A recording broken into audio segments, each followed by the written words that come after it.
wabarakatuh. Selamat pagi menjelang siang. Gimana kabarnya hari ini? Mudah-mudahan sehat semua. Lex lagi bikin tempe mendoan, rotinya gosong ya. Tuh, tempeku gosong ya. Nah, bentar ya, saya angkat ini dulu. Gimana kabar hari ini? Mudah-mudahan pada sehat semua. Yang sakit cepat sembuh, yang sakit tetap jaga stamina. Sebelum mulai obrolannya, saya ucapkan ikut turut berduka cita. Inna lillahi wa inna ilaihi rajiun. Telah meninggal salah satu teman kita BMI asal dari Jember kalau nggak salah ya kemarin itu. Dan di sini kita bisa ambil hikmah dan juga sekaligus pelajaran buat kita. Nah, sebelum lanjut obrolannya, saya ucapkan banyak terima kasih buat teman-teman subscriber ini channel baruku ya. Semoga terus tonton. Jangan lupa rekomen dan subscribe. Jika bermanfaat video ini, silakan share ke teman-teman semua. Di sini kita akan seputar apa aja ada, masak ada, terus curhatan kisah-kisah yang memilukan tentang mbaknya yang ada di sini di Hong Kong terutama kita akan bahas. Nah, di sini ada salah satu cerita, bukan cerita ya.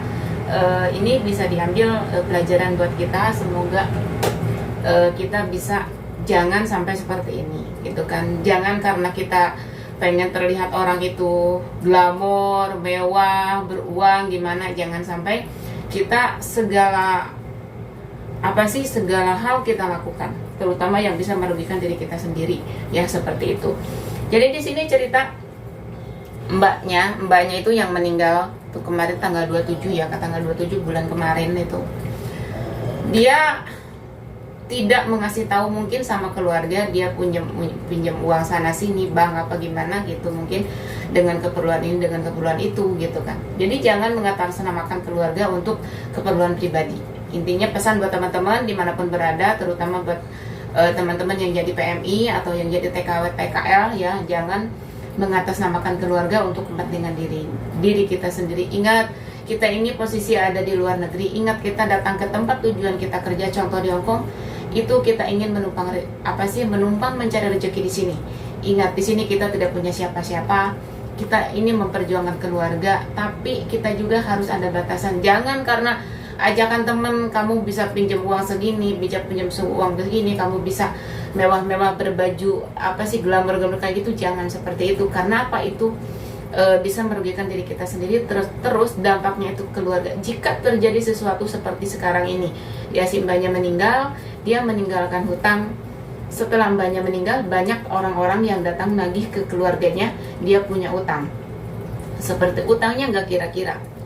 Kita kerja di Hong Kong itu untuk keluarga, bayangan kurang lebih 300 juta utang piutangnya.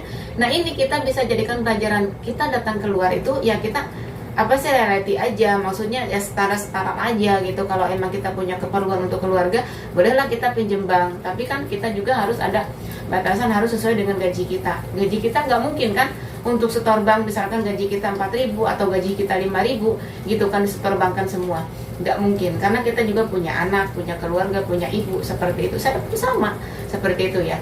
Nah, ini semoga ya video ini bisa ada hikmah, bisa jadi pelajaran, maksudnya buat teman-teman terutama yang ada di Hong Kong yang sangat mudah untuk meminjam, misalkan gadekan KTP, gadekan paspor, pinjam uang bank gitu kan. Itu sangat-sangat mudah di posisi di Hong Kong, itu sangatlah mudah gitu kan. Karena di sini kan pinjam uang bank cukup ada kontrak kerja, ada visa, ada KTP.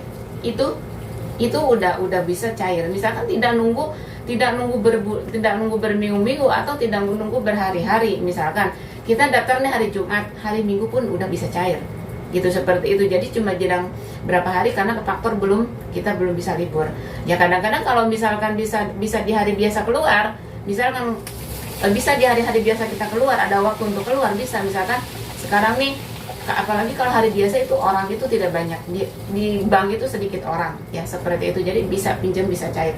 Nah, ini buat pelajaran ya. Kita bayangkan ya, saya juga sebagai TKW di sini miris gitu dengerin seperti itu. Ya Allah, keluarganya itu tidak tahu apa-apa. Tahu-taunya ada orang nagih ke rumah dengan utang piutang itu bukan sedikit. Dia kalkulasi, dia hitung, mungkin ya setiap orang datang menagih itu dengan nominal sekian seperti itu. Yang akhirnya bisa menyimpulkan si suaminya itu kurang lebih 300 juta. Wow, 300 juta. Itu uangnya kemana? Gitu kan, itu uangnya kemana? Tidak tahu, suaminya tidak tahu. Makanya suaminya juga heran.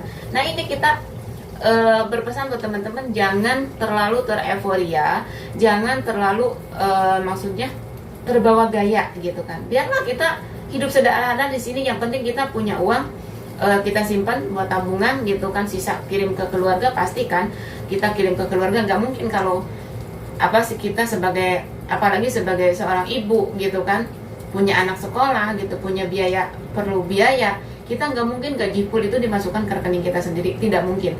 Karena saya juga ngalamin, karena kadang-kadang gaji kita nyisihin, kita setengahnya dikirim ke Indo, setengahnya kita sampai di sini. Itu kadang-kadang kita nggak bisa, karena keperluan di Indo itu 1 minggu kita habis kirim uang, itu udah telepon, udah minta lagi uang. Karena apa? Karena ya saya juga nggak tahu uang itu dipakai apa, gitu kan. Ya seperti itu. Jadi ini buat pelajaran buat kita, jangan ke depannya, karena apa sih, celaka, maut itu tidak ada yang tahu kapan datangnya. Jadi kita jangan sampai meninggalkan jejak seperti ini. Kita tinggalkanlah jejak sebaik mungkin. Ya seenggak-enggaknya kalau kita maksudnya kita nggak punya utang, mau pinjam apa, kita masuk apa sih, konfirmasi dulu sama keluarga, biar suatu saat jika terjadi sesuatu hal yang tidak kita inginkan, seperti sekarang ini si mbaknya meninggal, itu keluarga tahu, oh iya, istri saya atau anak saya itu punya utang bank sekian per bulan. Jadi kan itu.